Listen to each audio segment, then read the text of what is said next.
Hello everyone, kumusta? How are you doing everyone? I am Mary Chris again, a fourth grade teacher here in New Mexico, USA. I'm a mom to my three young adult children.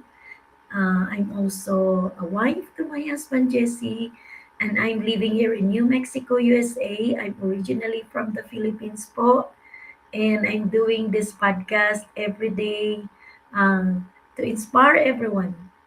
And yeah, I have a wonderful topic this evening, today, this morning, this afternoon.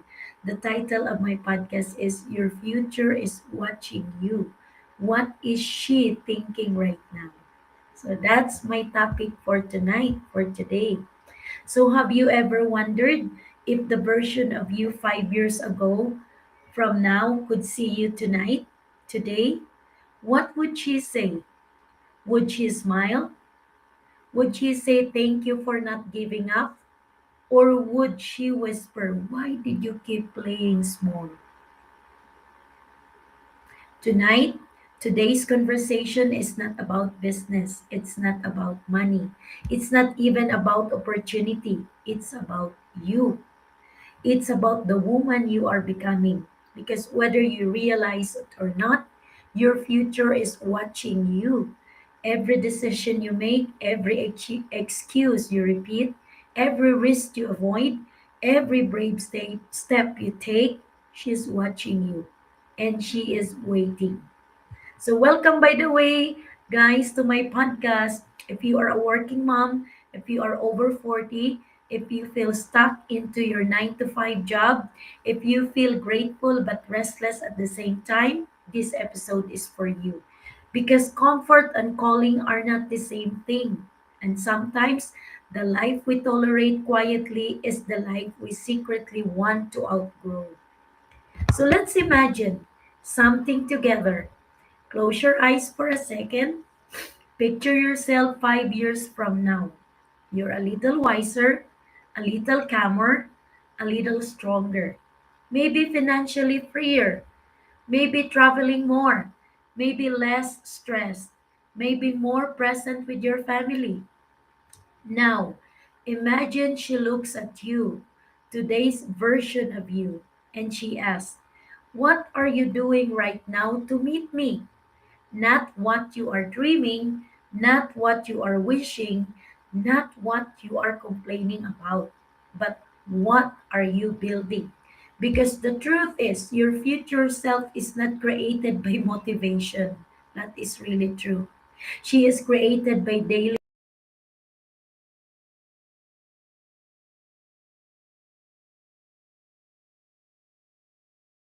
The podcast you almost didn't record, the opportunity you were scared to explore, the investment that stretched you.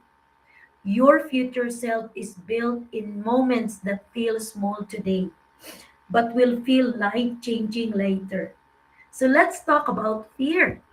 Fear doesn't always sound dramatic, it doesn't always scream. Sometimes fear sounds responsible.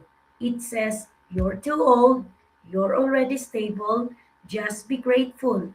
What if you fail? What will people say? Fear sounds logical, but your future self, she sounds different. She says, you still have time. You still have fire. You were made for growth. You are allowed to want more. And here's the dangerous part. Fear keeps you comfortable, but comfort keeps you the same. And 5 years from now, same income, same stress, same exhaustion, same schedule, and same limits. Is that what she wants? Or is she hoping you finally choose growth? We always talk about the fear of failing, but we rarely talk about the fear of regret. Regret is quiet. It shows up in thoughts like, I almost did that. I wish I tried. I wonder what it would have happened. And especially for women over 40, we start to feel time differently.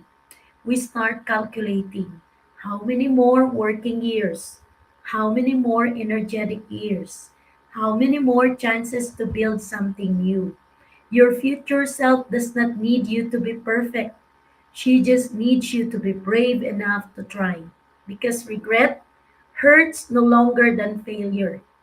Failure teaches, regret haunts. And today, I need you to ask yourself honestly, if nothing changes in the next 5 years, will you be proud? Let's talk about something practical. Sometimes the decision to start something new, like a digital business, comes down to a number, $149. And people say it's too risky, it's too much. I will wait. But let's be honest, it's not about the 149. It's about identity. It's about, do I see myself as someone who invests in growth? Or do I see myself as someone who plays safe? Your future self doesn't remember the $149. She remembers the decision. She remembers the moment you said, I'm done shrinking. That small decision could lead to new skills, new confidence, new community, new income streams, new exposure, and new mindset, and maybe a completely different life. So, how do you listen to your future? You pay attention to your restlessness. You honor the nudge. You stop dismissing the idea that keeps coming back because the idea, that curiosity, that pull, it's not random. It's growth knocking. And your future self is whispering, start now. Don't wait to feel ready. You don't need certainty. You need courage. And courage does not feel loud. Courage feels shaky, but it moves anyway. So tonight, I'm not here to pressure you. I'm here to remind you. You are not too old. You are not too late. And you are not too behind. You are one brave decision away from meeting a completely different version of yourself. Your future is watching you. She is hoping you stop doubting. She is hoping you stop delaying. She is hoping you'll finally believe that you are capable of more. So here's my question before we end. 5 years from now, will she thank you? Or will she wish you started tonight, today? If this message spoke to you, if something inside you feels stirred, if you're curious about what I do and how I started, send me a message. Just say future and let's talk. No pressure, no obligation, just conversation. Because maybe this episode isn't random. Maybe it's your future self trying to get your attention. And maybe today you finally listen. So thank you so much, guys, and see you tomorrow again. That is just my short, inspiring podcast. Sana na-open ko ang mind at heart ninyo, like what it did to me in my mind and in my heart, and how it changed my mindset and my life. Thank you so much, guys. See you tomorrow again in my next FB Live. Bye.